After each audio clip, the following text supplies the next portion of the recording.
Samedi le 15 août 2020, bienvenue à En prenant votre café.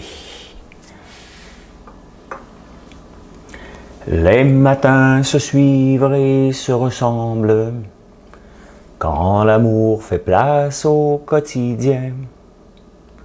On n'était pas fait pour vivre ensemble, ça ne suffit pas toujours de s'aimer bien. C'est drôle, hier on s'ennuyait. Ah, je sais que vous n'êtes plus capable. Vous n'êtes plus capable, qu'est-ce que vous voulez? C'est comme ça, ça va continuer. Ça va continuer. Hey, regardez ce que j'ai fait.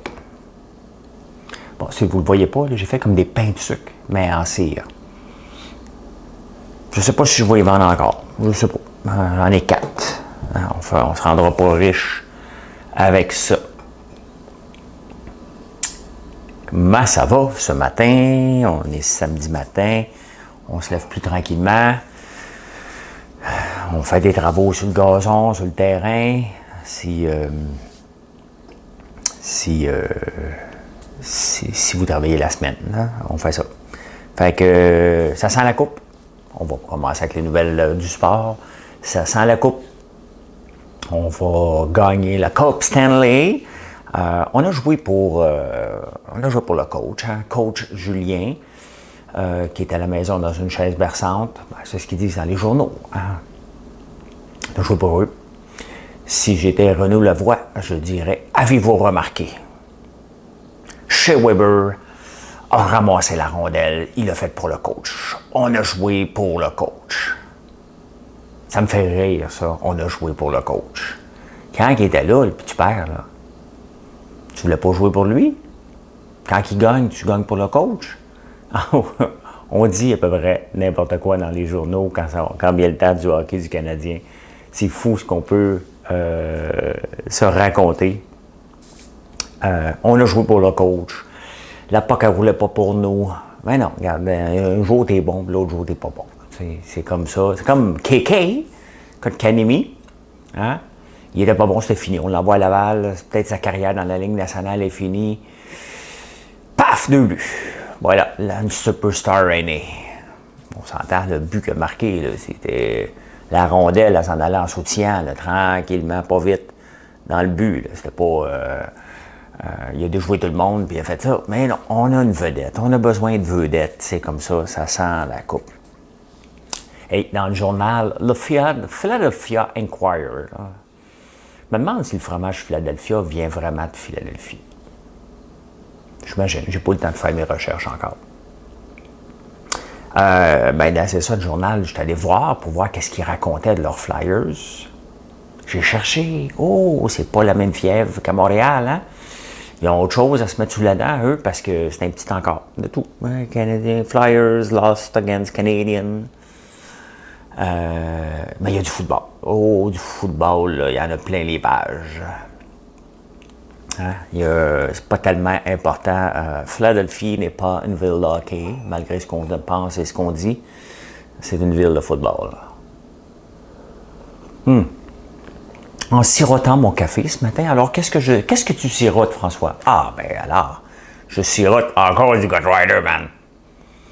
C'est comme mon café de la semaine, le Cutrider, que je vends sur mon site. Je l'ai comme adopté, hein? Je l'ai comme adopté, comme Jonathan. Je l'ai comme adopté Joe. Hein? Jonathan, vous avez Marilyn qui a fait des forfaits, mais qui nous représente. Donc, les gens au shipping. Là. Donc, le forfait François, le forfait réalisatrice, le forfait à Joe et le forfait à Audrey. Ma soeur est en vacances. Il faut aller faire un forfait, elle aussi. Là, parce qu'elle est en vacances. Les absents ont toujours tort. Hein? On n'a pas eu le temps de la consulter. On va en faire un par la suite. L'automatisation. Le port de Montréal, ça continue à faire la grève. Et plus qu'on en découvre sur le port, bon, OK, c'était... Au début, on fait la grève parce que les journées de congé. Ils travaillent 19 journées sur 20. Bon. Sont payés 2 fois le prix d'ailleurs. OK, pauvres autres. Là, on en apprend. Bon, c'est toutes des choses qu'on sait, mais vous savez-vous qu'au port de Montréal, c'est le syndicat qui embauche. Non, c'est pas les boss. Les boss, c'est des donneurs d'ouvrage, OK? Fuck les boss. On n'a pas besoin de ça, des boss. C'est nous autres, les employés, qui vont décider.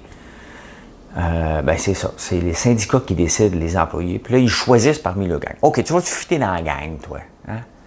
T'es-tu un vrai syndicaliste? Si t'es un vrai syndicaliste, viens-t'en. Viens-t'en, on te met dans la gang.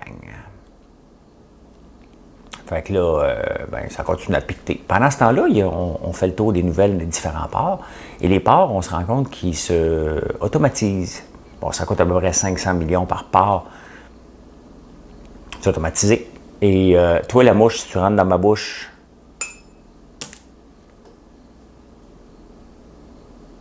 une mouche qui me tourne autour pour ceux qui l'écoutent en podcast. Cet hiver, il va en avoir aussi. Il y en a autant. Les mouches, ils vivent ici. Ils sont nés ici. Ils sont nés dans la maison. Et c'est une maison centenaire ici. Hein?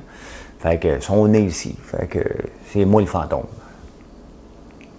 Ouais, fait qu'on apprend que ça coûte 500 millions. Il y a 5 différentes places qu'on peut... il y a 5 ports à Montréal. Donc 5 places jusqu'à des débardeurs. Donc ça coûterait 2,5 milliards s'automatiser. Fait que là, le syndicat dit, ben, un peu, ce serait plus payant de nous donner plus d'argent, plus de vacances. Mais c'est ça, c'est parce que c'est géré par un syndicat. Des fois, il y a des vestiges du passé. Tu te dis, mais voyons donc comment ça s'est passé. Ben, c'est ça. Hein? C'est un peu comme Rambo, ce profiteur maudit. Il est où, Rambo? On n'entend pas parler? À moins que je ne suive pas les nouvelles. Je ne suis peut-être pas abonné à sa page Facebook. On va aller voir ça. C'est peut-être ça qui arrive. Mais c'est ça, tu peux pas. Il y a le côté patronat et le côté employé. Okay? Quand le syndicat se prend pour le boss, ça ne marche pas. C'est pas de même, ça marche.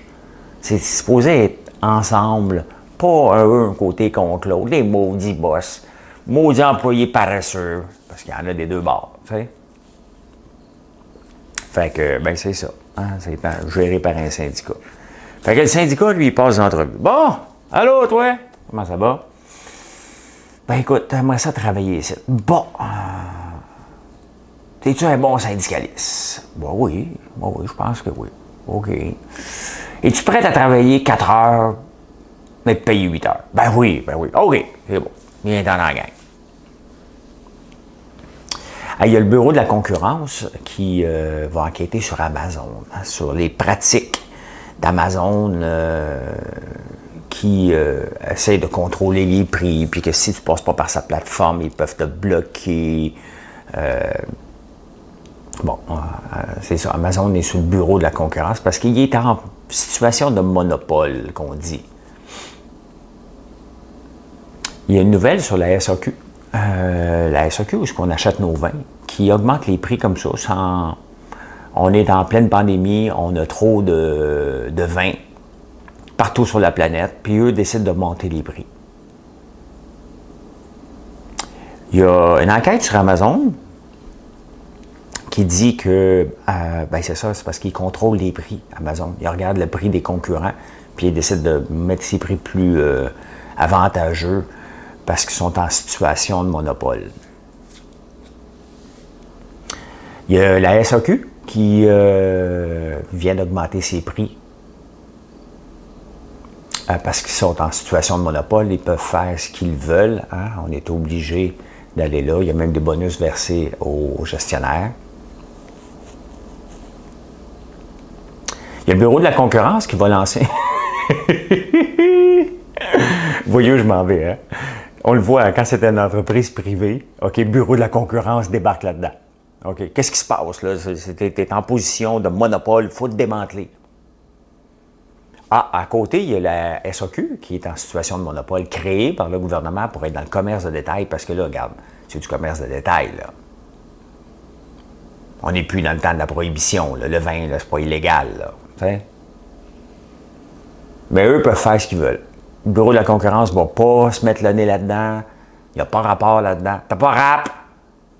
Quoi? T'as pas rap? Ah, OK, t'as pas rapport. Fait que c'est ça. Quand c'est le monopole de l'État, ils peuvent faire ce qu'ils veulent. J'ai tellement hâte de voir pourquoi le bureau de la concurrence ne va pas là-dedans. Là, attends un peu, on va regarder tout ça, là. Tu peux pas faire ce que tu fais. Puis on va te demander de démanteler ça. C'est la même chose, là. C'est la même affaire. Non, non, non, c'est de l'alcool, c'est régi par le gouvernement. S'en fout, c'est la même affaire, c'est du commerce de détail. C'est ça. Fait qu'il y a une enquête sur Amazon. Il n'y a pas d'enquête sur la SAQ. Hey, Ubisoft. Coudonc, qu'est-ce qui se passe dans cette compagnie-là? La compagnie qui a eu énormément de crédits d'impôt pour venir s'installer à Montréal, parce que c'est payant les crédits de R&D. Fait qu'ils sont venus s'installer à Montréal. Et là, c'est quoi? C'est un boys club. Un boys club de gens qui abusaient sexuellement à peu près tout le monde en place. À ce qu'on comprend. Il y en a un autre qui vient d'être congédié. C'est donc bien weird comme culture d'entreprise. C'était donc bien bizarre. Alors que ça avait de l'air la place hot. J'ai bien mis un H à hot. Hein? Place hot, cool, jeune, travaille en t-shirt, trop grand, les cheveux comme si tu avais travaillé 25 heures. Ah, c'est pas grave, la vie est belle. Il y a des beaux petits cafés alentour de ça. Hein? Tu vas t'acheter un overpriced sandwich en bas, mais t'es in. T'es dans le Myland, la vie est belle. Et oups, on me pogne une fesse. Ah, le dernier, lui, il était congédié parce qu'il n'avait pas dit qu'il y avait une blonde.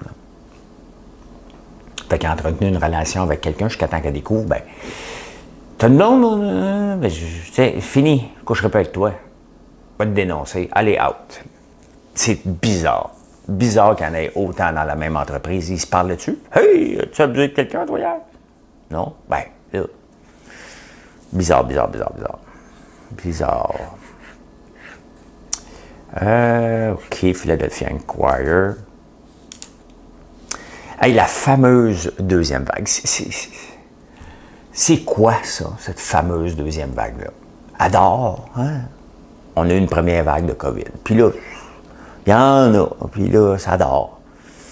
Puis là, à un moment donné, ouf, la vague arrive. C'est donc bien bizarre, cette histoire-là de deuxième vague. C'est comme on l'attend. On l'attend. Depuis qu'on a eu la COVID, on dit non, non, non, t'as rien vu. Attends la deuxième vague. Fait qu'on attend. Prendre un café en attendant. Ou je vais le siroter. Sirotons. C'est pas du sirop. Et quelqu'un d'autre va me dire non, non, non, on sirote du sirop. Je vais prendre mon café. Fait que c'est ça, on attend la deuxième vague. Fait que là, moi, je suis un peu caché dans ma maison. Je sors pas trop, là, tu sais. D'un coup que la deuxième vague arrive. Fait que je l'attends. Elle va venir. Elle va venir exposer, frapper fort, puis pas à peu près. Fait que on attend, on attend. Elle va venir. Elle va venir, la deuxième vague. Tout le monde dit, ah, on le savait qu'il y en avait une deuxième vague. Hein? En parlant de COVID, ce qui est rare que je parle ici de COVID, parce que je laisse ça aux experts, tels que Lucie Laurier, un chat sur Facebook,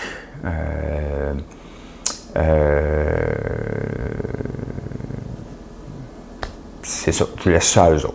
C'est les autres, les experts.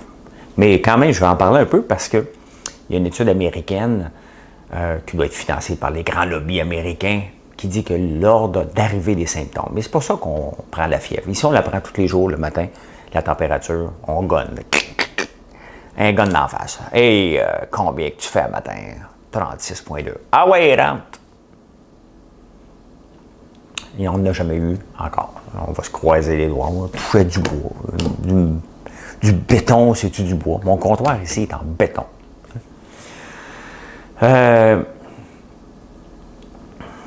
Mais l'ordre d'arrivée des symptômes, c'est très simple. C'est la fièvre. C'est ça.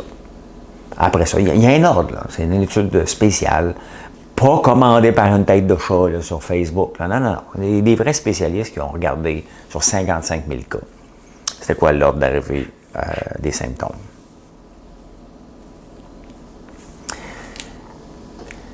OK.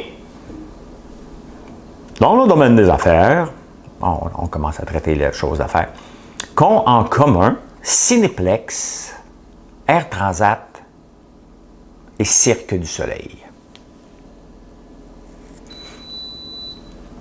Je répète, quel est le lien qui unit Cinéplex, Air Transat et le Cirque du Soleil?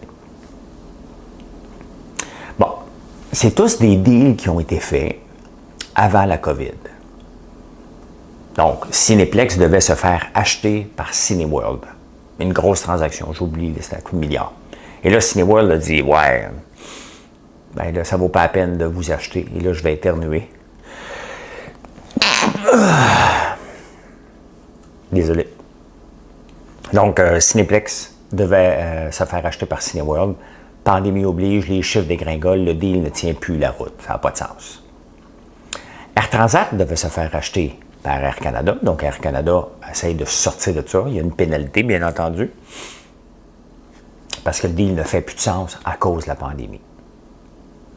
Cirque du Soleil, le deal ne faisait plus de sens à cause de la pandémie parce que les spectacles fermaient partout lorsque la Caisse de dépôt a décidé d'acheter la part restant de Guy Laliberté.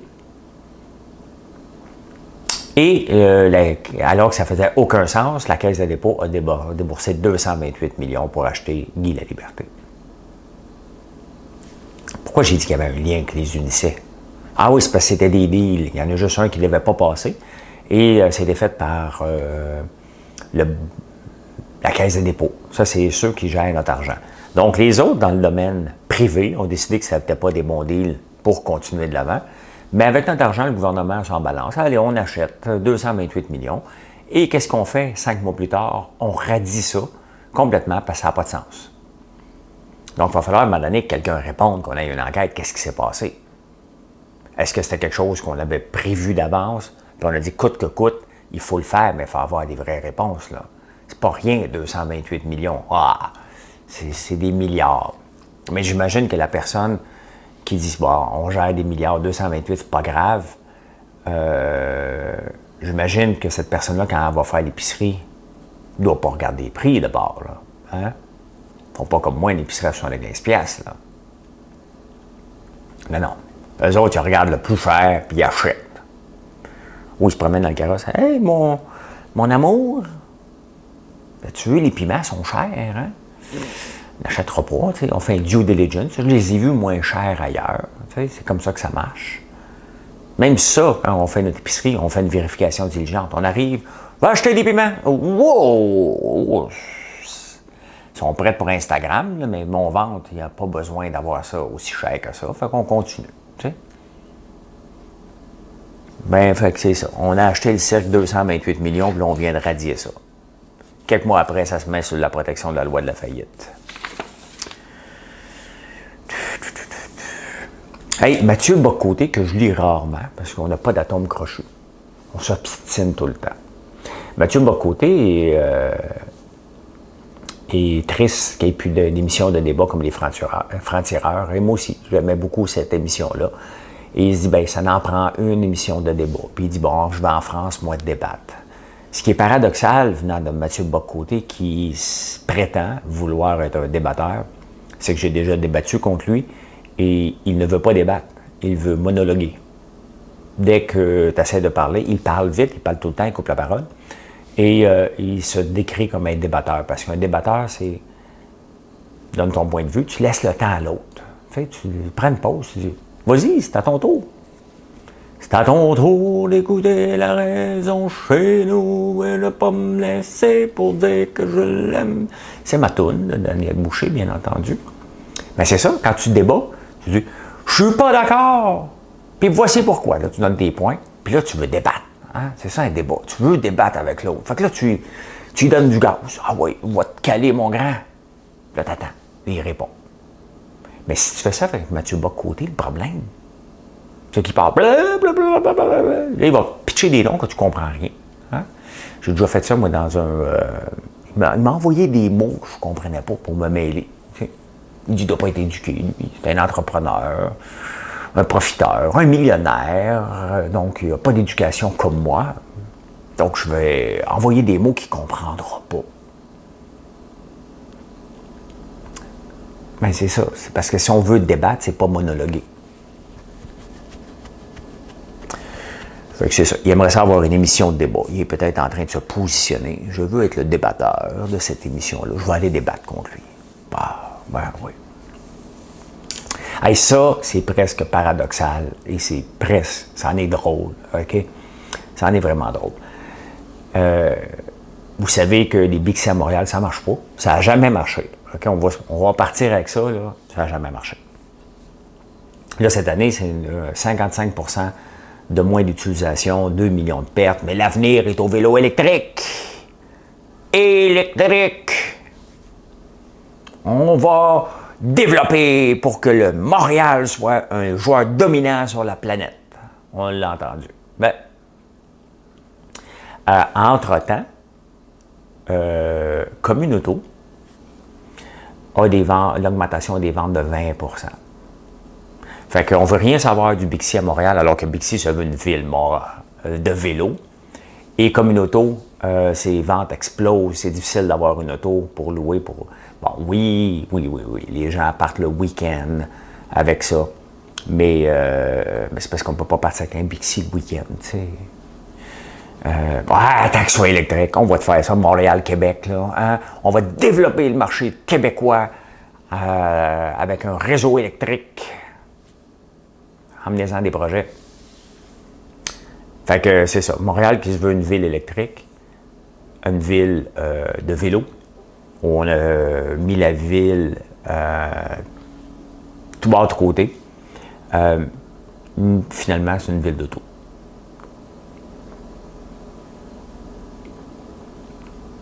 Fait que ça va sûrement sortir bientôt. Il va y avoir une nouvelle. Là. Montréal, une ville d'auto électrique, et on va investir massivement. Hey, hier, j'ai eu une notification de mettre à jour l'application Théo. Théo Taxi qui, est mort, mais l'application semble fonctionner toujours. J'imagine que c'est pour réserver un taxi Diamond ou Hochelaga. Je n'ai pas vérifié parce que je ne suis pas là.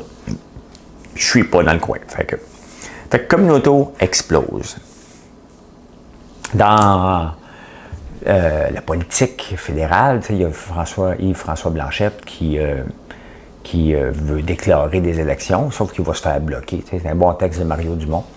Et qui risque de se faire bloquer par les autres, mais il va dire, nous autres, on voulait mettre Justin dehors. C'est vous autres, les autres. C'est un drôle de parti. C'est un drôle de parti qui n'a pas de pouvoir, qui dit démissionne à Justin. Il ne démissionnera pas, là. Il sait qu'il a le gros bout du bâton, là. Fait que ça fait juste remplir des pages de politique. Est-ce que Yves-François Blanchette va aller faire la censure?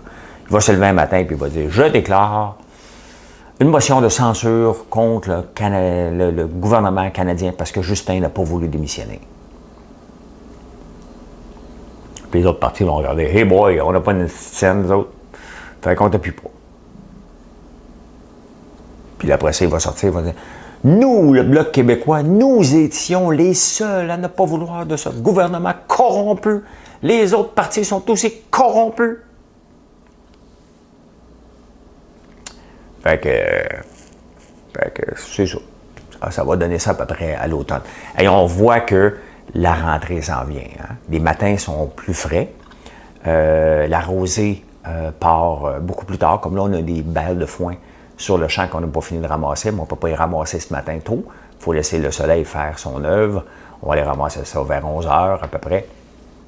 Et on le voit que la rentrée aussi arrive parce que, bon, j'ai recommencé avec Dominique Moret le mardi à Radio X, les chroniques, donc c'est la rentrée des animateurs d'hiver, si on veut, de la grande saison, et non pas de remplacement. J'ai terminé hier Cube en format été avec Jean-François Barry. ça a bien été, ça a l'air. Ils m'ont rappelé. Fait que là, je vais être dans le show de Geneviève Peterson à partir de lundi à 2h50 de l'après-midi, tous les jours. Donc, on le voit que c'est la rentrée. Il y a des émissions de télévision que je vais tourner. Un souper presque parfait. Je vais le refaire, mais en format grande entrevue, parce qu'il n'y a plus d'un souper presque parfait. Donc, on m'a réinvité à aller faire une entrevue. Je vais faire ça mardi. Donc, on le voit, c'est la rentrée, les classes. Je m'en vais voir mardi aussi pour mon gars, Hawkesbury, où il va habiter, parce qu'il s'en va jouer au hockey là-bas, l'équivalent d'un secondaire 6, parce que les portes des États-Unis sont fermées pour aller jouer là-bas cette année. Donc, on le voit, hein, c'est la rentrée rapidement. Même Marilyn a préparé des forfaits, parce que vous aimez ça, des forfaits. Vous aimez ça, avoir des forfaits, donc on vous en a préparé. Allez voir ça sur le site françoislambert.one. Merci d'être toujours là. Fait qu'aujourd'hui, moi, je fais des foins comme dans l'ancien temps. On baille la terre. On n'a même pas de wagon maintenant. Fait qu'on met ça dans un trailer. C'est de la grosse ouvrage. Mais on va être content, ça va sentir le foin après ça dans la bâtisse. Et ça, c'est le fun, sentir le foin. Ça rappelle notre enfance d'un peu partout, même les gens qui ne sont pas habitués de l'odeur de la ferme. Voilà, c'est ça qui est ça dans le monde du sport.